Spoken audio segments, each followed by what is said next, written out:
اب میں آپ کو ایک حدیث سنانے چلا ہوں جس میں ایک عجیب نقشہ سامنے آتا ہے کہ یہ مہدی جب ظاہر ہوں گے تو کس طور سے ظاہر ہوں گے، ان کے ظہور کی کیفیت کیا ہوگی، کیف یظہر۔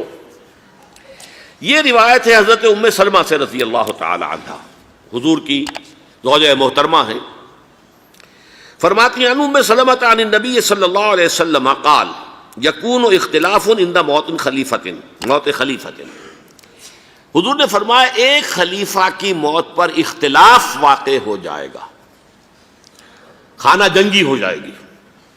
فَيَخْرُجُ رَجُلٌ مِّنْ أَهْلِ الْمَدِينَةِ حَارِبًا إِلَىٰ مَكَّةَ، پھر مدینے کے لوگوں میں سے ایک شخص نکلے گا، بھاگے گا اور جا کر پناہ لے گا اور چھپ جائے گا مکے میں۔ فَيَأْتِيهِ نَاسٌ مِّنْ أَهْلِ مَكَّةِ، پھر اس کے پاس آئیں گے اہل مکہ، مکہ کے لوگ، فَيُخْرِجُونَهُ، اور اسے نکالیں گے، جہاں وہ چھپے ہوئے ہوں گے وہاں سے نکالیں گے۔ وَهُوَ كَارِهٌ، اور وہ بالکل اس کو پسند نہیں کر رہے ہوں گے، نہ وہ خواہش مند ہوں گے کہ ان کے ہاتھ پر بیعت کی جائے، نہ وہ یہ چاہیں گے کہ وہ میدان میں آئیں اور ان کو جو ہے اپنا لیڈر مانا جائے۔ وَهُوَ كَارِهٌ فَيُبَايِعُونَهُ بَيْنَ الرُّكْنِ وَالْمَقَامِ، لیکن لوگ جو ہے پھر اصرار کے ساتھ ان کے ہاتھ پر بیعت کریں گے رکن اور مقام کے درمیان۔ رکن وہ کونا ہے خانہ کعبہ کا جس میں حجر اسود لگا ہوا ہے، اور مقام ابراہیم جو ہے، ان دونوں کے مابین جو یہ علاقہ ہے یہاں پر وہ بیعت ہوگی۔ وَيُبْعَثُ إِلَيْهِ بَعْثٌ مِّنَ الشَّامِ، ان کے خلاف ایک لشکر بھیجا جائے گا شام سے۔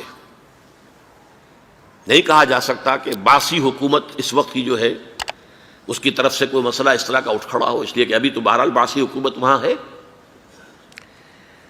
فَيُخْسَفُ بِهِمُ بِالْبَيْضَاءِ بَيْنَ مَكَّةَ وَالْمَدِينَةِ، لیکن اللہ تعالیٰ اس لشکر کو مکے اور مدینے کے درمیان وادی بیضاء میں دھسا دے گا، زمین کے اندر پورے کے پورے لشکر کو۔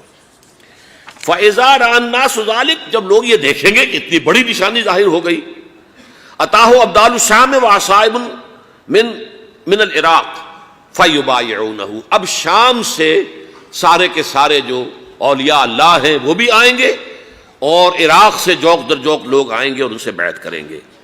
وَيَعْمَلُ فِي النَّاسِ بِسُنَّةِ نَبِيِّهِمْ، پھر وہ عمل کریں گے لوگوں کے مابین، حکومت کریں گے اپنے نبی کی سنت کے مطابق۔ وَيُلْقِي الْإِسْلَامُ بِجَرَانِهِ، اور اسلام اپنی گردن زمین پر ٹکا دے گا۔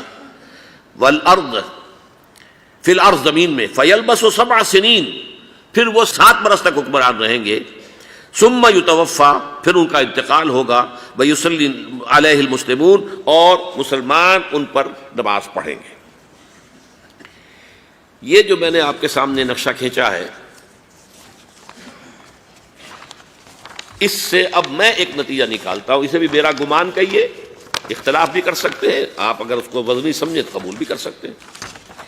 وہ یہ ہے کہ میرے نزدیک ان کے ظہور کا وقت قریب ہے، اور اس کی تھوڑی سی بعد میں مجھے معلوم ہوا کہ جین ڈکسن غالباً نام ہے امریکن اس کا، جس نے یہ پیشن کوئی خبر دی تھی کہ 1962 میں عالم عرب میں ایک بچہ پیدا ہوا ہے کہ جو وہاں کا نقشہ بدل کر رکھ دے گا۔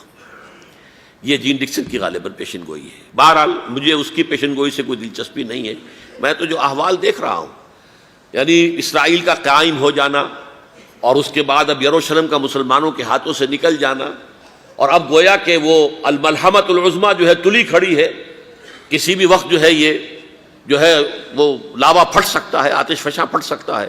تو یہ تمام حالات ایسے ہیں کہ جن کی وجہ سے میں سمجھتا ہوں کہ ایک تو جو قرآن مجید کے اشارات میں نے آپ کو بتائے، 14 صدیاں، 14 دن میں چاند کا پورا ہونا، والقمر اذا اتسق، 14 دن میں 14ویں کا چاند۔ اسی طرح اب یہ 14 صدیوں کے بعد یہ صدی جو 15ویں صدی ہے، یہ در حقیقت ظہور امام مہدی کی صدی ہے۔